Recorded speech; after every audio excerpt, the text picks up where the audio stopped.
In 2006, former Secret Service agent Steven Monteiro was assigned a highly classified mission.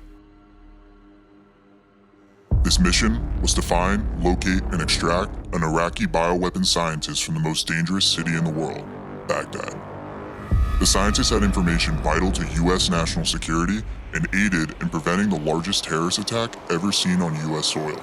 With insurgent groups like the Taliban hunting for the scientist and the Iraqi government putting out a warrant for his arrest, the clock was ticking.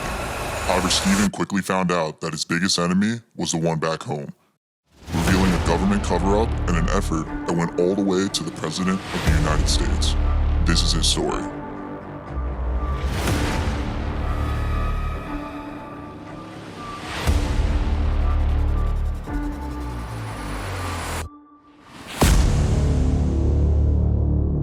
What is going on, everybody? Just a quick reminder that if you're on YouTube, to subscribe and like the video, and if you're on Spotify, leave the podcast a 5-star review and follow so you don't miss any future episodes. And if you guys enjoy the conversation today, make sure to go purchase the Gray Bird of Baghdad, listed in the description below. This is one of the things that I find very weird, and why I wanted to start the topic channel in the first place was no one really cares what's going on around the world, but they do care. You know what I mean? Where it's when they actually hear about some of this stuff, it changes their whole perspective. But people are just so caught up in what's going on in their lives, which they should be. They should be. But I think it's just a critical thing we're missing. Even for voting, like with 2024 coming up, it's really important people know what's going on around the world, because the people we elect, a lot of times, are going to have to address those issues. And those issues have profound effects back home, like inflation and things like that. Oh, absolutely. No doubt about it. I mean, we're truly a global economy. We need partners. We need those relationships that are important to us. So, it is important what's going on around the world. But again, as you mentioned, people just kind of, how does it affect me, right? At the end of the day, that's what I'm going to work every day. I'm doing this, I'm doing that. Does it really affect me? And in the end, it does. But most people don't see that. So you have to kind of make that connection that what's happening in China, what's happening in Russia, what's happening in Ukraine will ultimately wind up affecting you. So most people don't understand that, but it's important that they do. Yeah, and getting to your story too, I mean, it's like a prime example of there's a lot of danger in just taking leaders and at any level of government, and really just leaders in general, just at their word without trying to evaluate it yourself. If you put the wrong people in power at any level, the effects can be catastrophic. And not necessarily that means, don't trust the government, be some crazy conspiracy theorist or anything like that. It's just more so you personally want to have the information, or at least make your own assessment before just saying, I'm going to trust this guy, whatever they're saying, and we'll dive right into it. I mean, as we'll talk about, WMDs are kind of a prime example of this. And one could argue probably the most controversial thing that's happened in the U.S., at least in the past 20 years, but arguably in our history. But in general, I think that's like a prime example of, if you don't do your own research, sometimes you end up blindsided with it 5-10 years down the road on what the actual effects were. Oh, without a doubt. And what makes the problem today is there's so much information coming at people. You're getting it from all different directions, and then you have to kind of filter through that to determine, what's real, what's credible, what do I need to investigate further? And it can be overwhelming for some people because it's just so much information from so many places. I mean, we're a 24/7 news cycle. Yeah. Everything's on your phone. You've got so many people out there blogging, and you got websites. You got all kinds of different things going on. So, yeah, I could see how it could definitely be confusing to peel back through all of that and say, okay, here's the ground truth on this issue that I need to be concerned about. So, yeah, it's a problem. Yeah, social media too is just, it only gets worse. I mean, TikTok it's been around since 2017, I think, but took off during the pandemic. I mean, if there's a misinformation machine, that's it. I go on there and it's a 10-second video of someone just saying something completely untrue, and it has millions of views and people in the comments like, wow, I can't believe this is what it is. Absolutely, absolutely. And of course, some of these some of these articles you see or these websites, they look legitimate. They look like there's a really credible news source or team behind all this reporting. But it's so easy to fake that today and to come off as legitimate. You have the skills to do that. And so people look at that, wow, that's something I need to pay attention to, and it could be misinformation. So, God, it's so complicated today than it used to be. But then again, the good side of it is you get a lot of information that back in the day we just didn't get. I mean, the government told you this, and that was pretty much it. Sometimes they would have investigative reporters that would dig deep, but today, you've just got so much of that going on. But the backside of it is, again, it's just so much that you have to kind of filter through it and determine what's good and what's bad. Yeah, and even back then too, an investigative reporter, it's kind of easy to, back off if a lot of people could look at that and just say, oh, this person's just trying to sell papers, or you know what I mean? If it's only one person reporting it, it could be a breaking news story. It could also be something pretty easily pushed to the side. But when it spreads out through the internet, goes viral, and then there's plenty of people talking about it, that's when, you kind of have to address the issue then, whether it's the government, whether it's whoever might be a celebrity, they kind of have to address the topic at that point because it's everywhere, Right. But so, Steven, let's jump into it today. Sure. Like I said, I'm very excited to have you on. Your book was one of the few books in a while that I've been able to read from cover to end the full time, and I was literally on the edge of my seat. I mean, the story, just to give a recap for the listeners right away, but it is a story of rescuing this weapons biologist from Iraq, but in no way was it easy because the whole time Washington was trying to basically backhand you at any time they could, and it went all the way to the top. And as we were just highlighting, WMDs are involved. It's one of the most controversial things that happened. And, as your time went on looking for Thamer, eventually it kind of hit home as to why you were running into so many blockades. But I guess just from the top, looking back on it now, what is your perspective on the whole situation and just how crazy was it to really be a part of that? Well, first of all, thank you for inviting me on your show. So I really appreciate that. I think you've got a lot of good material out there. And like I said, as we mentioned before I came in, knowledge is key, right? So thank you for that. But yeah, it was kind of a strange case right from the very beginning because of where it was. I had, received a offer to come in to speak to the Booz Allen Hamilton, which was the company that ultimately wound up hiring me for this. And when I went in for my interview, they basically couldn't tell me what they wanted me to do, which was a little bit disconcerting. But I figured it might have been a government program that was sensitive or classified. So anyway, I took the job on a leap of faith, which I recommend to your listeners. Don't do that if you can avoid it. So I kind of went into this thing blind. But when I ultimately found out what they wanted me to do, I was surprised because I was assigned to the Science and Technology Directorate within DHS, and in particular the R&D section. And when I found out that they wanted me to find this missing Iraqi scientist, my first thought was, why here? There are other agencies, with 3 letters that do this type of work.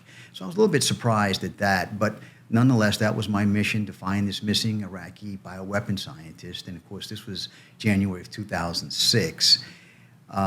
So I specifically remember the date. It was January 12th, 2006, when my team and I set off to find this missing scientist.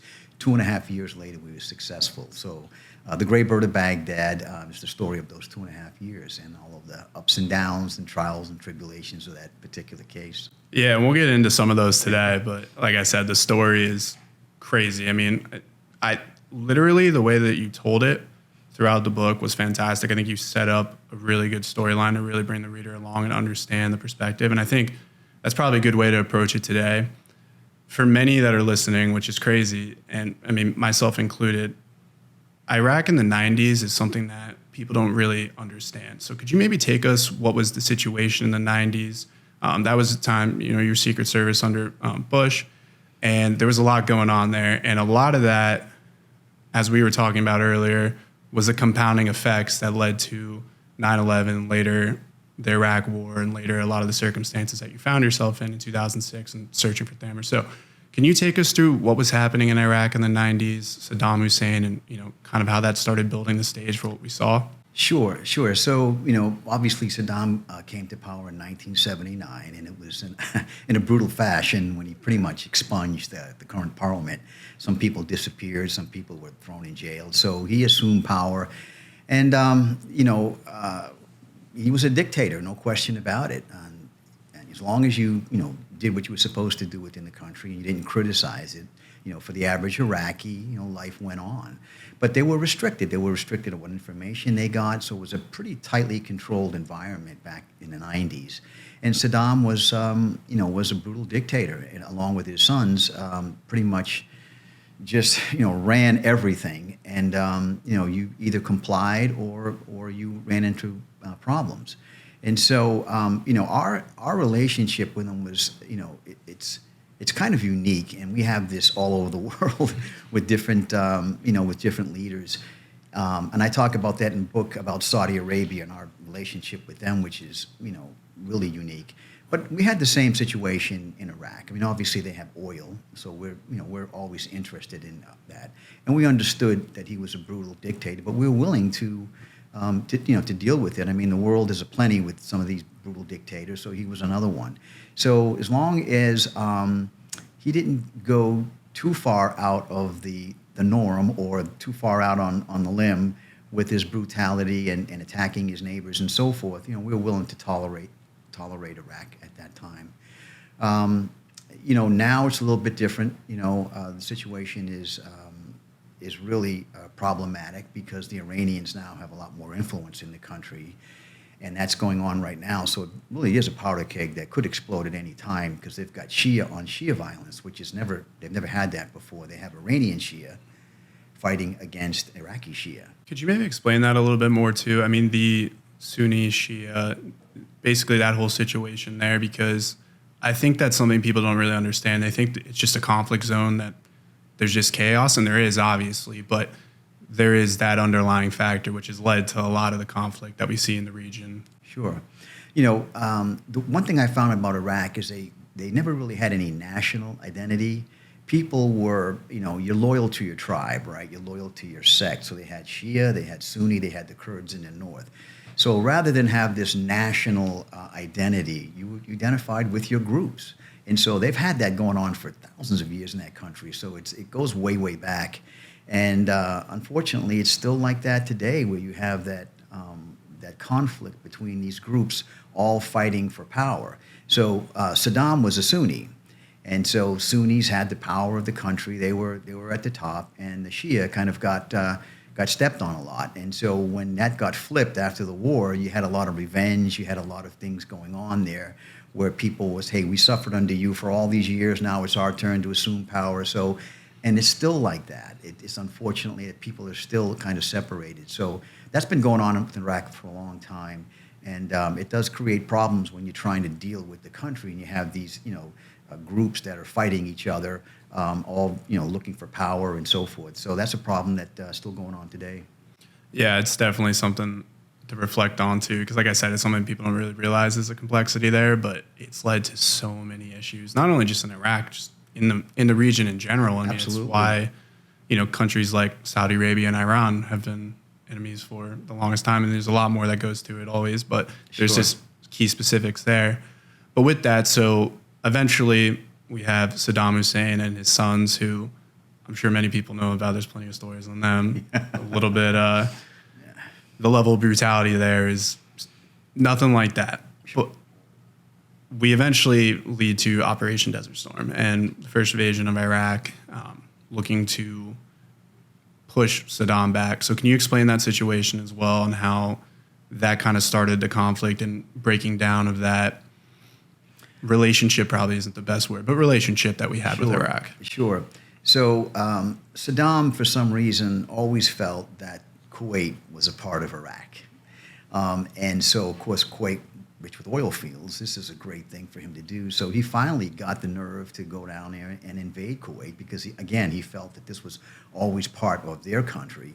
So he invaded it, and of course they got world condemnation, and President Bush put together a pretty effective coalition to basically boot him out of Kuwait and back to Iraq, which they did.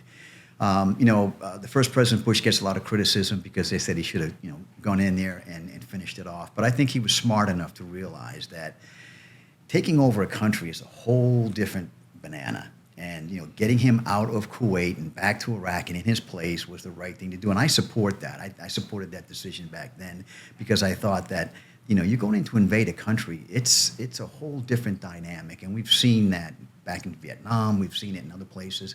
And so I thought that was the right thing to do. So he spanked Saddam pretty badly, yeah. And he went back, dragging his tail back to Iraq, and things kind of quieted down for a bit. And then, of course, that leads into what happened in my involvement, a few years later, when we were back there again as a result of what happened in 9/11.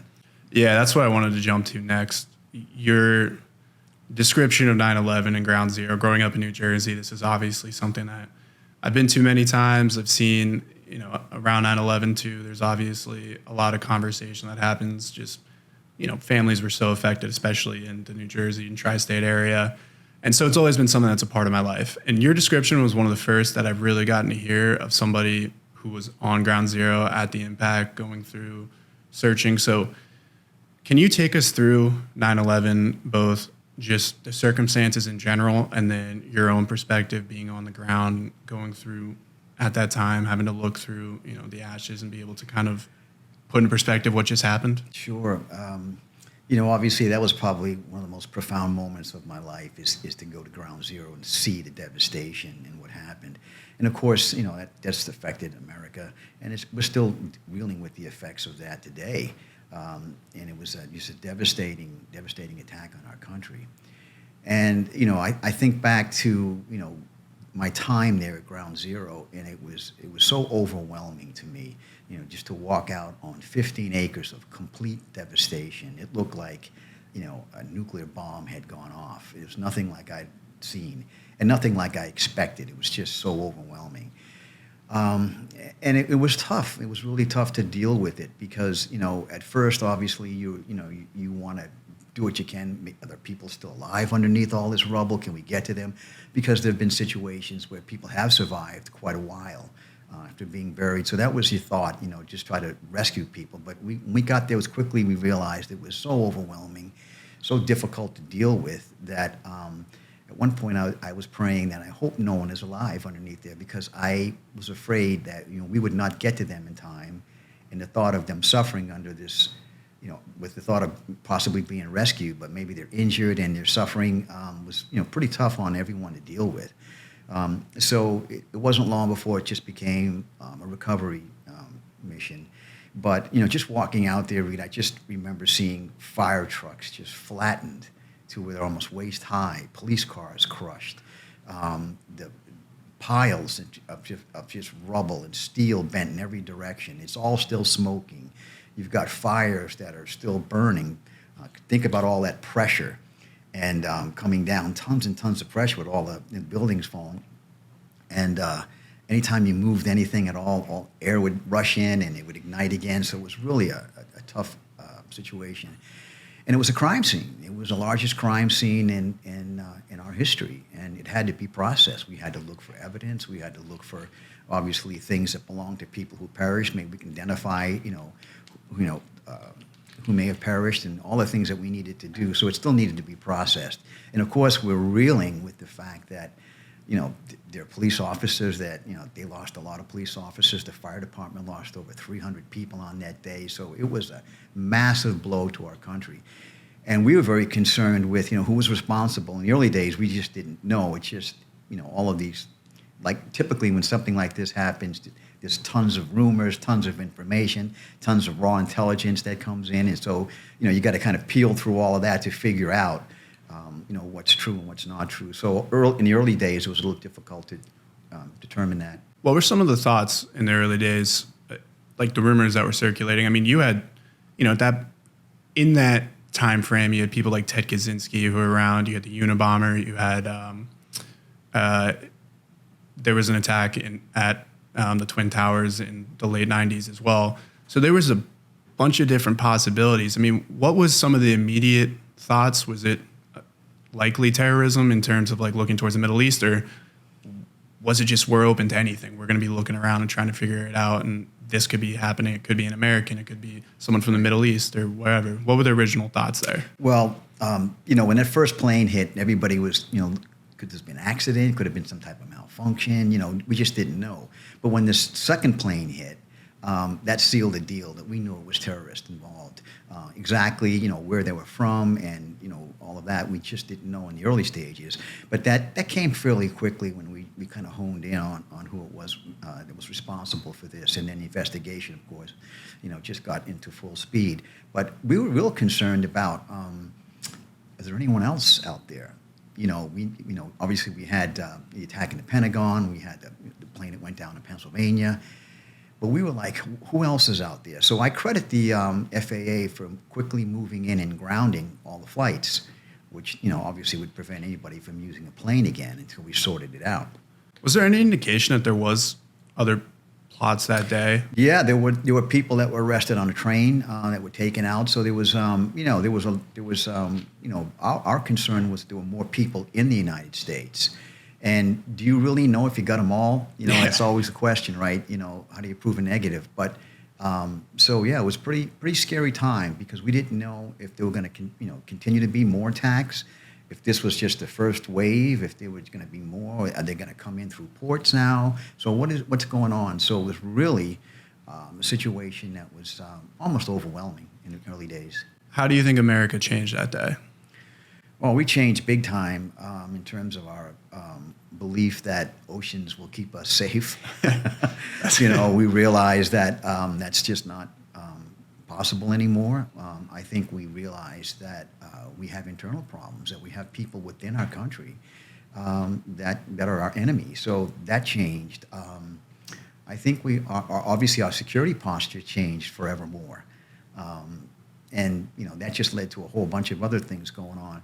But I also think too that there was some good that came out of it in terms of America coming together after 9/11 and the patriotism and we were kind of all behind this together, and you could see that in the sporting events that took place afterwards, and when President Bush threw out the baseball and he opened up Yankee Stadium again. So all that was great, but it shook us to the core that we are vulnerable.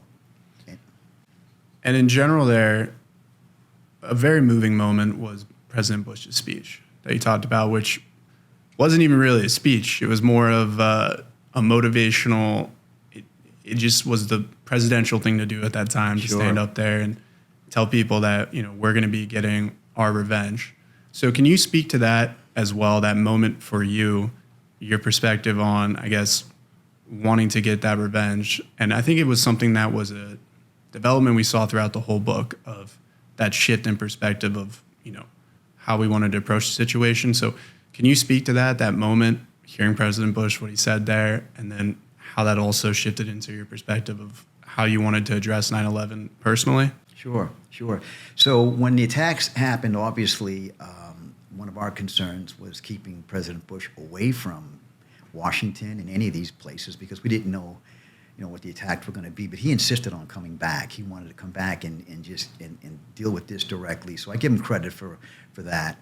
And at 9/11, as you mentioned, it wasn't a prepared speech, but sometimes those are the most effective and the ones that are most profound that you remember. And I just remember him being the motivator for our, for all of this, and just being, this is my president now. He's speaking for all of us and our collective anger over what happened to us, and he's gonna make sure he takes care of this. So it was a very motivating, short, speech, I guess you could say, but it really had a profound effect on everybody who was there.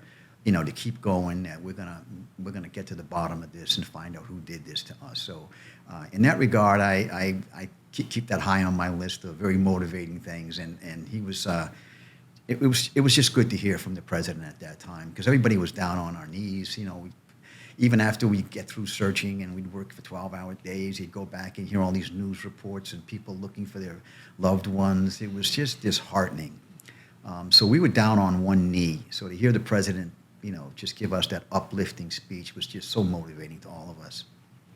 And there was that dynamic of hatred in the country, of anger that was fluctuating throughout. Can you maybe speak to that feeling a little bit? Because some listeners didn't live during that moment, weren't there to be able to be a part of that or understand that feeling. And today they might look back at it and say, why was that hatred? But, as you speak about in the book, there's a good reason for it for a lot of Americans. Oh, absolutely. When you just think back to what had happened and you think about people jumping out rather than be burned alive, that just has this incredible effect on you. And of course, standing on the graves of 3,000 people, it was pretty tough to deal with it. So yeah, we were all angry. We were all angry when it started to kind of hone in that this is Middle Eastern terrorism. We had this collective anger within all of us. I think that we're going to pay these people back, and we're going to find out who did this to them, and justice will be served. And so, yeah, were we angry? Without a doubt. And for me personally, I was just tired of the Middle East, sick and tired of all of the nonsense that came from all of that region. But again, it was just the emotion of the moment that really, kind of set people off. And there was a lot of backlash against, people from the Middle East and all of that in those days. But looking back, I understand why. Having been there, having seen what I saw, I can understand why people are so angry. For sure. So going into the controversy behind this whole thing, we began the invasion of Iraq. And we have Jerome Powell, very famous and notorious for going up and declaring that there was weapons of mass destruction in Iraq, and that was the reason for the invasion in the early days. So can you maybe speak to that moment as well, how the intelligence ended up coming to that conclusion and evidently getting it wrong, and how that kind of led to what some may say is one of the biggest mistakes we made in terms of that invasion? Hindsight's always great, isn't it? Yeah. Look back and destroy all those that had to make the decisions at the time. But yeah, it was a mistake. The intelligence was wrong. There were no WMDs in Iraq. None were ever found. And finally, the administration came out and had to admit that. So yeah, there was a big mistake there. And in the book, I mentioned, Colin Powell, who I had great respect for. That was one of his major regrets in his career, was support of the Iraq War. And Tony Blair was the prime minister at that time, and of course was one of our allies, and had gone in with us. Said the same thing. There's not a day that goes by he doesn't have regret for supporting that war. So the intelligence was not where it needed to be. Now, people kind of like, well, how can that happen? Well, it can happen because a lot of times you get raw intelligence. It may be difficult to determine whether or not it's really true and accurate. So, it came to the president that, they had WMDs, and given, his past history and what had happened to us at 9/11, they were taking a really hard look at Iraq. But my concern was, the attack was in September of 2001. We didn't invade Iraq until March of 2003. So there was quite a bit of time to kind of get that intelligence right, to make certain that this is something that we needed to do. The motivations, I kind of referenced that in my book a little bit. Could it be oil? Could it be some revenge? Because there was a plot to kill, first President Bush. And I think, George W. Bush, had that on his mind. So it could have been a whole bunch of different things. But nonetheless, Colin Powell went to the UN and held up that little vial and said, this could kill hundreds or thousands of people. And he was so well respected, that people said, hey, this is something that we need to do. And, 3 weeks later, we invaded Iraq.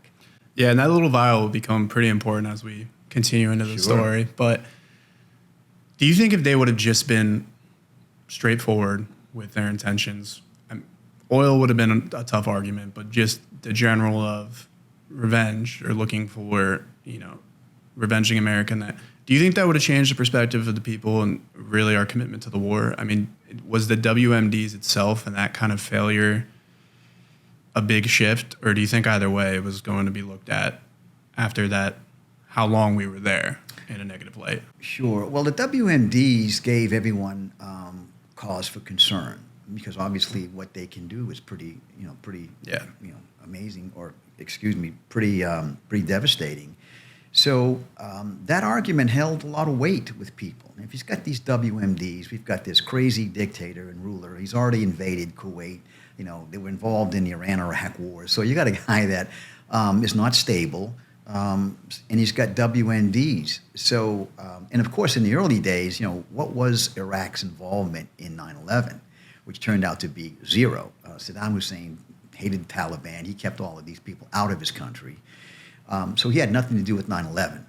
But, again, all that information wasn't laid out in the early days. And so, yeah, he might have had something to do with 9/11. He's got WMDs. Yeah, this is something we need to do. And President Bush was able to put together a pretty substantial coalition of countries to back us up in that. So I think that WMD was a deciding factor that people said, okay, we need to do this. And now we get to the Iraq invasion, and we introduce our other main character within the book, Thamer, who is an Iraqi bioscientist, as we discussed, and how quickly his life changed from the coalition advancement is probably one of the most profound parts of the book. Is you can see he talks about waking up with his wife and being able to caress her, look out in the beautiful Iraqi city, and then how quickly that shifts to a war-torn nation, and he's on the run, as we'll discuss. So the early days of the Iraq war and that invasion in Baghdad, can you maybe discuss as to why it was so profound, so devastating, and how people like Thamer's lives were quickly shifted upside down? Oh, absolutely. I specifically remember March of 2003 because obviously it was a lead up to the war. We knew it was going to happen. And, I remember Thamer telling me that when the bombs first started dropping, he could hear them in the distance. They huddled under the stairwell of their home. And he was thinking that, if they were going to die, they'd all die together. And that just blew me away when he said that because, that's something that's so foreign to us in this country. Imagine, having to be concerned about bombs being dropped here in the United States. So, yeah, it was a big, it was a huge, huge issue for obviously the Iraqis. And Thamer in particular, because he's worried about himself, he's worried about his family, and what's going to happen in the future. But the funny thing is that he welcomed that in some senses because obviously Saddam was a dictator, and he figured America's going to come in and free us from this dictator, and our lives will get better. But nobody knew that the war was going to go on for years, and how much death and destruction, and what was going to happen with all these jihadis and insurgents that flooded the country that we were not prepared for. We quickly defeated his Republican Guard. They broke and ran. I mean, they weren't going to be a match for us. So for many people, okay, this is great. It's all over. But we didn't anticipate the flood of people coming in, the foreign fighters, that just made this war really bad. And it lasted, for 11 years or so. Getting back to the story in a second, but with, of course, hindsight being 2020, how do you think we could have prepared for that or been able to address the fact that there was going to be a lot of these different terrorist organizations just sending a plethora of fighters into the country at the time of chaos? Well, it's interesting because at one point, we had asked for some help from our friends in the CIA. And I remember having this conversation. They said, we're up to our neck in this insurgency. So it appears to me that we just weren't ready for this influx of foreign fighters rolling in.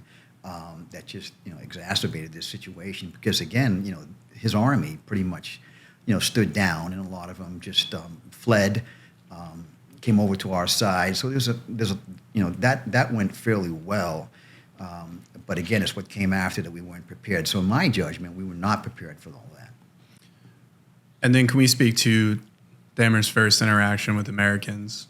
He was lucky enough to eventually find you, which is at the end of the story, and not to give anything away, but it was a very happy ending. It's something that you really like to see. But it also, his first interactions really put into perspective what a lot of Iraqis dealt with in the early days of that war. And Thamer himself being a bioscientist, as we've said, WMDs were right in his wheelhouse, and quickly American intelligence wanted to be able to see how much information he had and if he knew where the reported weapons of mass destruction actually were. So can you speak to that early stages of the war and how that kind of affected a lot of Iraqi scientists, Thamer specifically? Sure.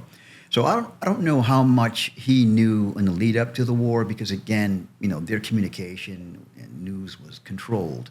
And they basically got what the government wanted them to know. So I'm not quite sure how much he knew leading up to that, but in my conversations with him, he welcomed the Americans. Yeah. And when in the early days, Thamer and his associates kept reporting to their work site because they were required to, and they were still getting paid. So, but it was, obviously a big concern for them getting to and from work because they didn't know what was going to happen with bombs being dropped. That story is crazy. Oh, yeah, it was insane. He's like, there'll be gangs, Al-Qaeda, like the insurgents are just in the city, and it's a 10-mile drive to his work. And he's, we didn't know if we were coming home every day, and I'd call my wife once I got to work. And the perspective of that, it's just nothing like that in the U.S. Oh, no, that's right. So, and I think that's part of the reason why, and I'm kind of jumping ahead, but that's kind of the reason why I wrote the books, to give a different perspective. There's been a bunch of books written about Iraq from our, military perspective, and the soldiers who fought the battles, who have my, utmost respect, but not very much from the perspective of innocent Iraqis that had to deal with all of this. So that's kind of the reason why I thought I wanted to write this book. But, again, he went, just like all the other Iraqis, it was a situation of survival, and his main concern was, would their money run out? What about food? What about clean water? What about all these things that happen when you start bombing the infrastructure of the country? So communications was limited. So all of these things became a problem, and just basic survival, was their mode now. So he continued on to go to work, and then when he was there, they actually gave him a rifle to protect their particular building because the looting was just off the charts, because people recognized, hey, supplies are going to be in high demand. We may run out of food. So people were just going crazy, and there was a lot of looting happening at that time. So he had to deal with all of that. But he kept going to work until one day he went to work and never went home. Yeah. Yeah. And then can you speak to that interaction? Thamer gets picked up at work, which in that moment, I can't imagine that confusion. I mean, you have the coalition forces that you think are here to save the country, and in many ways they are, but they're just as infected about the confusion as you are in many ways. And suddenly you're blindfolded in the back of a Jeep, Humvee, whatever it might be, going who knows where. And like you said, he ends up for 2 years being held there. So can you speak to that interaction, what kind of happened there, and then why coalition forces wanted to bring in people like Thamer? Sure. So, you have to think back that, when we first invaded Iraq, it was all about the WMDs. And so we were expecting to find these things right away. And that just didn't happen. So the pressure was tremendous because now we've got Americans coming home in flag-draped coffins. The press is asking a lot of questions. The Bush administration is having to deal with the fact that, hey, where are all these WMDs? Because now we invaded another country for that reason. Our troops are being killed. Where's the WMDs? So that unleashed pretty much holy hell to find them. And it was people like Thamer that were in there, that was in the crosshairs, and that's why he was eventually picked up and then, harshly treated later to get information, because there was a tremendous amount of pressure to justify this war. And can we speak to Abu Ghraib a little bit too, because that was kind of at the time coinciding with Thamer's early imprisonment, and it was really impactful. I mean, we'll speak to this later too, but at the time when you're going to pick up Thamer, how you had thoughts of different situations that had happened previously to contractors in the country. And a lot of it was revenge for Abu Ghraib. But that was also one of the first times that the negatives, or I don't want to say the negatives of war, but just it was a shift in perspective for a lot of Americans that we saw ourselves as the bad guy in a situation for the first time, for many. So can you speak to that situation, what happened in Abu Ghraib, and why that was, not to say prevalent in the early war, but became a worry? Oh, sure, absolutely. That is the most notorious prison in Iraq. So a lot of bad things happen there. And, we took it over, and that's where we housed some of the Iraqi prisoners. And unfortunately, because of bad leadership, because of lack of control, some of our own soldiers committed some really hard, tough abuses against Iraqi prisoners, stripping them naked, having dogs, bark at their genitals and try to bite them, and just stacking them on top of each other. It was really, when the reports first came out, I was skeptical. I said, we don't do this, right? But then when the photos came out, it was pretty hard to deny that actually had happened. And it was pretty degrading for these prisoners, for these Iraqis, especially given their religious, beliefs and so forth. To be treated like that was really a tough thing for them. And unfortunately, it wasn't just a matter of dealing with these prisoners here in the prison. The effect of that was unbelievable, because it just caused thousands more to come flooding into Iraq to exact revenge against what was going on in that prison. We actually had some of our own contractors beheaded because of that, in act revenge. So the ramifications of that mistreatment of Iraqi prisoners was just huge, and probably caused the war to continue on for several more years. And do you think that also shifted the perspective of many Iraqis, maybe not to the version of looking towards jihadism or becoming an insurgent, but instead just no longer looking at Americans as, we were saying, the savior that many saw him in the early days, but instead the new enemy, or the next version of Saddam? Sure, absolutely. It did turn the tide for many Iraqis who initially welcomed the arrival of the Americans, but when some of these atrocities were happening, and of course in battle you always have accidental killings and things like that were going on. So the more that you're there, the more that stuff happens, and it did definitely start to turn the tide in the opinion of many Iraqis who originally supported us, and that was not a good thing. And so when all those pictures came out and it was covered extensively, it really made a big issue.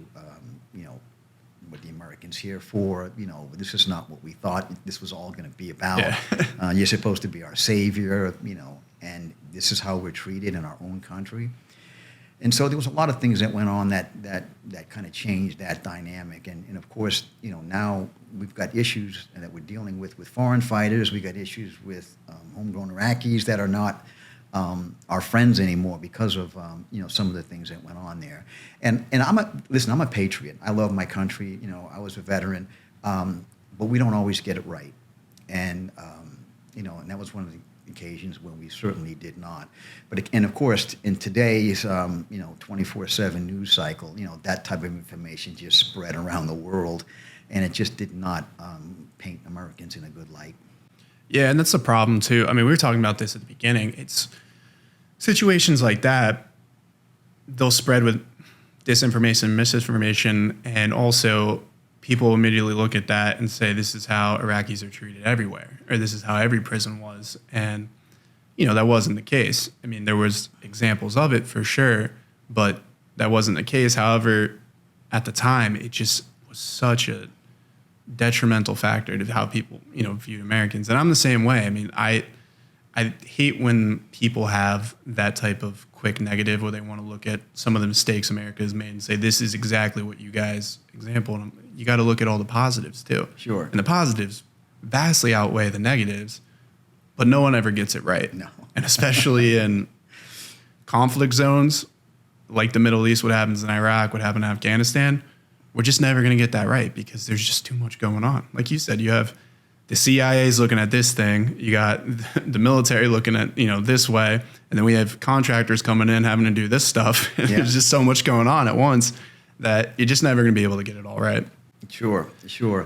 And getting back to those first few months, it was pretty tough for Thamer to continue on and deal with all of that. And then the day came when he was confronted for the reasons that I had mentioned, and his life was just turned upside down. And it was just a devastating thing for him to go through because, again, as I mentioned, he welcomed the arrival of the Americans, and he was just totally shocked and surprised at why he would be arrested, why he would be imprisoned for 2.5 years, why he would be treated in the harsh manner that he was. So yeah, his life was definitely turned upside down on that day in June. And so we speak about him having these 2 years that are in a lot of ways, just like we're saying, turning his life upside down and really changed everything from Thamer from that day until evidently you picked him up in Iraq. But the moment he's released into a different country than when he was picked up. Even though when he was picked up, it was war-torn, Iraq 2 years later was different than it had ever been, and it was in a very dire state. And being a bioscientist at that time was nearly a death sentence. So can you speak to Baghdad at that time and why evidently it became so critical for you to have to find Thamer within like a time period? Sure. So when he was released from prison, there were rumors that he heard that scientists were being assassinated.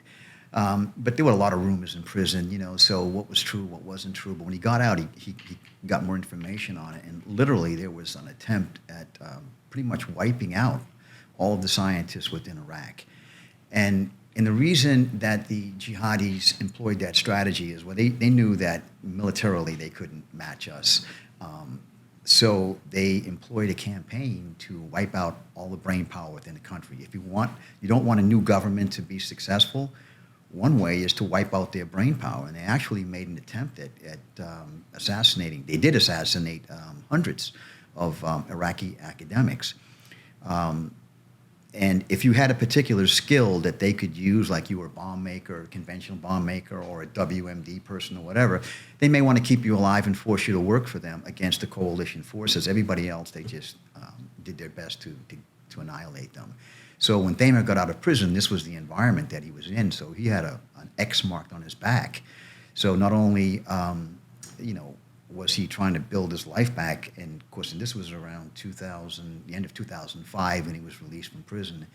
But that 2006 turned out to be one of the worst years of the war. So they're facing this war. He's facing this this target by the jihadis because of his skills. So he was in a tough position at that time, and that's what caused him to go underground and try to escape from Iraq.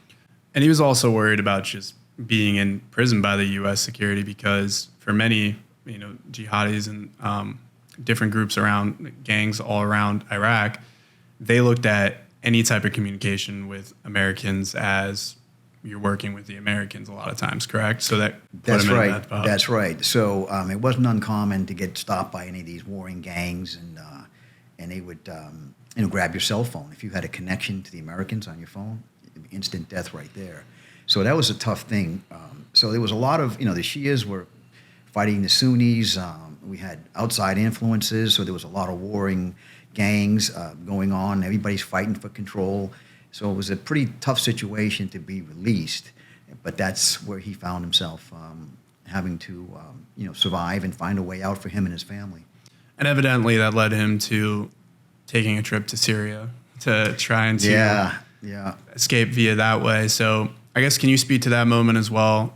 Obviously in the book, it's highlighted at a very intense level, which I love. And like I said, it was one of those moments where you have to read the rest because you can't put it down because you need to know what's going on here. Yeah. But can you highlight why he went to Syria and then evidently why he had to come back to Iraq? Sure. So he wanted to obviously get out of the country because the situation was just, dire for him and his family. So, he just couldn't get out, through the American process. That just wasn't going to happen. So his thought was, I can cross the border in Syria, I can go to a foreign embassy, and I can ask, to be treated as, for asylum. And hopefully my work as a scientist will be of benefit to them, and they can help me to get to another country. So that was his plan. So they basically, him and his wife, left one day to head to Syria to try to get out that way. So they had to make that trek to the border, which was very dangerous because, again, you don't know who you're running into. And you also have to remember, too, that there was a lot of kidnappings that went on. And, some for revenge, some for political reasons, but, a lot of them were for money. So anybody was subject to being kidnapped. So that was a big concern. So they got a hold of somebody that could take them to that 5-hour trek across Iraq to the Syrian border to try to get out that way. And they had to do some bribery to get across the border, but they were eventually able to get to Syria and they went to Damascus. And for the next 11 months, they worked every day to try to hit all these different embassies that might give them a path to, to freedom and to get away from, what was happening in Iraq. But unfortunately, that just did not occur. There were so many refugees fleeing that they just could not do anything for him, and it forced him to have to go back to Iraq because he still had his family and his sons back in Iraq.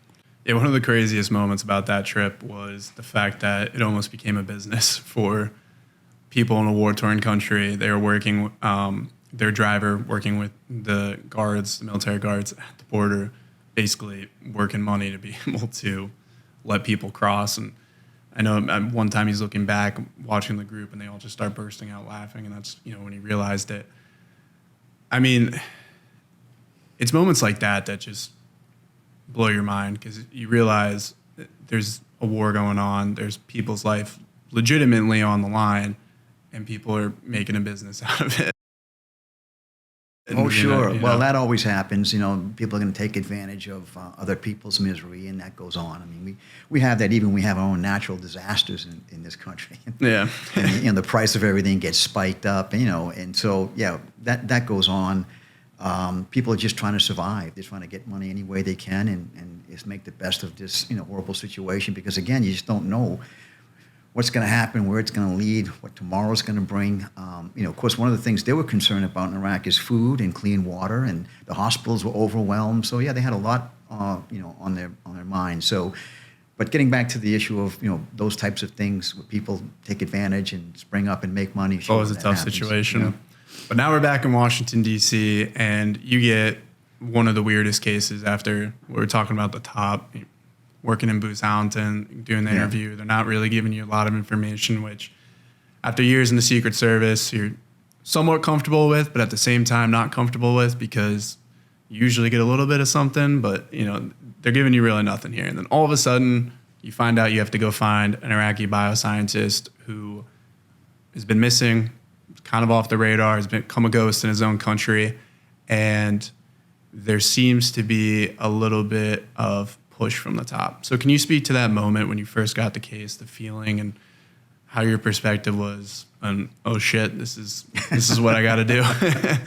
Yeah, that's a pretty good way to describe it, Reed, is oh shit moment. But again, when I took the job, I really did not know what they wanted me to do. That's the truth. And I figured it might have been a classified program. So I was there for a couple of weeks just getting my badges and, getting familiar with the processes there and so forth. And then I got a call to go in to see the deputy director of the R&D section. So I thought to myself, okay, finally, they're going to give me something to do. I've been staring at a blank computer for 2 weeks now, So I did, and he was in the Navy, and I was in the Navy, so we were just exchanging pleasantries. And then I saw him bend down to a government safe, which I'm very familiar with, and he spun the dial, and he took out this folder, gave it to me, and said, take this back to your desk, read it, and this will tell you what we want you to do. That was the extent of the briefing, and I was just like, well, that's a little bit odd. But so I took it, I went back to my desk, and I sat down, and I opened it up and started reading it, and literally, like a chill went up my spine, because I'm getting through this, and I'm turning the pages, and at the end, I just closed the book, and I just went, I said, they want me to do what? To find this missing Iraqi scientist in the middle of a war. We don't know if he's alive. We don't know where he is. He could be dead. He's got this vital information, but I don't know what it is. So that was pretty much how it came to pass.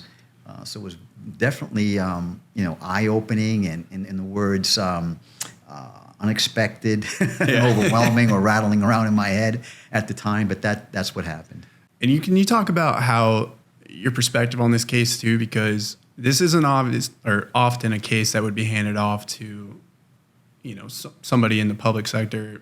It wouldn't really be handed off, like you were saying, to anybody other than some of the three-letter agencies. So what was your perspective of that too? Immediately, after reading that file, saying, why is this on our desk? Oh, absolutely. That was one of my first questions was, why are we doing it? This is CIA stuff and other people. So that was an issue that I had, but I never really got a clear answer at that point. And with classified programs, you're only told what you need to know, and that's for safety purposes. And so I wasn't given all of the details at the very beginning. So why it happened, I'm not quite sure. I mean, I found out later on how it wound up getting to us, but at the time that was one of the questions I had. But I sort of kept that to myself and said, okay, they must have their good reasons for this, and let's go ahead and march forward and see what I could do. But I was a little bit surprised by that, sure. And so what were the first steps that you decided taking on looking for Thamer? I mean, you get in these early days, you get a case that in a lot of ways doesn't make sense, and you have to just jump right into it. So what were some of the initial steps you took, and really what was your mindset going into that? The first thing I did was I was actually a replacement for someone else. It was a person who had an Army intel background who initially had it, but nothing was happening. And they fired him and brought me in. So my first thing was to sit down with him and find out, like, what's going on, and are there any avenues that you suggest I pursue, and how come we haven't done anything with this, and not to be critical, but just to find out what was going on. And I was very careful because I didn't want to offend him or anything. Yeah. But I didn't have to worry about that because he was like, here you go. Yeah. I don't want any part of it. I don't think, he said, I think we don't have the jurisdiction to do this. I think there's some legal issues. I mean, we're the Department of Homeland Security. This is over in a war zone in Iraq. Where's the connection here? So needless to say, he was more than happy to push this in my direction. But I did, get some good, information. And one of the first things I started to do was kind of study this individual, his background, and what was going on with the scientists in the country, just to get a good foundation for what I was dealing with, and which was one of the first steps that I took. It was a gumshoe detective work. You start with looking at associates, people, what his situation was, and anybody that might have known him, and try to make that connection to kind of build up, the information that I needed to take the next steps. One of the things we didn't mention, which I do want to make sure we do mention, is the fact that Thamer did at one point have communications with the U.S. Yes. And you could call it bureaucracy, ended up getting in the way and ended up canceling that communication. And I felt the anger in the pages. I mean, I was angry myself reading it, but I felt the anger in the pages reading that. So can you speak to that moment, how that communication ended up getting clipped, and then also how that kind of showcases what we've been talking about a lot, where these different bureaucracy measures, complexities end up making these situations so hazy, so difficult to kind of just quickly approach? Sure.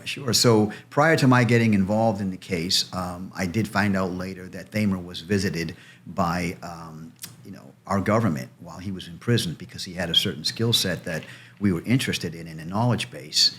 So I know the FBI had gone in there. They had given him a polygraph test to make sure that that he's being truthful and that he doesn't have any ulterior motives and so forth. So apparently all that went well. So there was somewhat of a promise made to him that, hey, you help us, we'll get you out of prison, we'll get you to America, because they really needed his knowledge base. But for some reason, all of that fell apart, and I never found out why. It just kind of disappeared. Now, it could have been in the fog of war and all the things that were going on. He just slipped through the cracks. I don't know. I have my own thoughts about why that. I think it was more or less, let's just leave this thing alone. Mm-hmm. But I never did find out why. But nonetheless, that was the situation, and he was given a phone when he was released from prison with the promise that the Americans would get in touch with him when he was released and fulfill that commitment that he would help us and then we would help him. But that phone call never came, and that's what forced him to go underground to avoid being captured, and then ultimately to try to get out through Syria. Yeah, I gotta agree with your theory there as well. There was a few circumstances that happened with him where I'm thinking, there's more here. This isn't just random coincidence after random coincidence. But speaking to that a little bit, so in the early days of your investigation, you're starting to piece together the story. You're starting to find the ghost hidden within Baghdad, within Iraq, wherever he might be, and you have to go present this to different high-level members. So can you speak to that and how immediately you started seeing some pushback, and in a lot of ways it caused confusion into how you were kind of approaching this case? Sure. I could sense, my boss, Dr. Maureen McCarthy, who was the Fed that headed this effort, was massively frustrated, even when I first got on. So I knew that this is something it's not going smoothly. So she asked me one day, she said, we're going to go over and brief the Homeland Security Council, and you're going to give the brief. She gave you like 2 hours. Yeah, right? so I had a couple hours to get ready to do this, and I didn't have a ton of information, but nonetheless, that's what they hired me for. So we went over to the White House and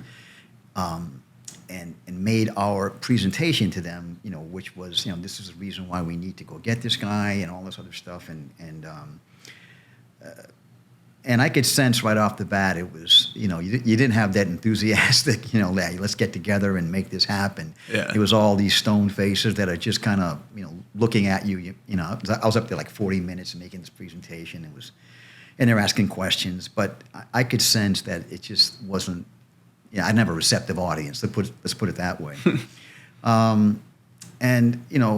Over time, it just became evident that there was an effort to slow roll us. See, in Washington, D.C., one agency can't come out and refuse to help another agency. It's just not done. It looks really bad. But what they can do is slow roll you, which is just making the thing more difficult, and that's what they did with us.